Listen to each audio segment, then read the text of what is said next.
ఇప్పుడు కొందరు game of skill, game of chance అంటారు. గేమ్ ఆఫ్ స్కిల్ ఇప్పుడు ఒక 100 మంది పోటీ చేసింటారు, దాంట్లో ఒక్కడే విన్నరు. దాంట్లో మిగతా కొందరు ఓడిపోతారు కదా, దాంట్లో అయితే డబ్బులు పోతాయి కదా. ఇప్పుడు దాంట్లో పోయిన డబ్బులు అట్లా ఎన్నో సార్లు ఒక్కసారి వేస్తాడా, చాలాసార్లు వేస్తారు, చాలాసార్లు పోతాయి. ఇప్పుడు కొందరు ఏమంటారు, గవర్నమెంట్కి ట్యాక్స్ వస్తుంది కదా అంటున్నారు. గవర్నమెంట్కి ట్యాక్స్ వస్తుందంటే ఇప్పుడు ఒకవేళ వాని దగ్గర అదే డబ్బు ఉంటే వాడు ఏదో వస్తువులు కొనే దాంట్లోనో లేదంటే వేరే దాంట్లో నుంచి ఆటోమేటిక్గా అనేది ట్యాక్సెస్ అనేది వస్తాయి కదా. దీంట్లోనే వస్తాయని గ్యారెంటీ లేదు కదా. దీంట్లో వీడు నష్టపోతున్నాడు. ఒకవేళ అదే డబ్బుతో ఒకవేళ ఏదో బిజినెస్ లేదా వేరే ఏదైనా చేసినా కానీ ఇంకా మంచి ఇన్కమ్ వచ్చి ఇంకా గవర్నమెంట్ బాగానే ఉంటుంది కదా.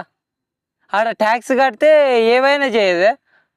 జనాలు కూడా బాగుంటేనే కదా. ఇప్పుడు జనాలు బాగుండడానికి అన్ని కరెక్ట్ క్రమశిక్షణ పెట్టడానికి గవర్నమెంట్ ఒకటి బాగుపడడానికి యువతల జనాలు నష్టపోతే ఎట్లా? గవర్నమెంట్ కూడా దీని మీద యాక్షన్స్ తీసుకోవాలి.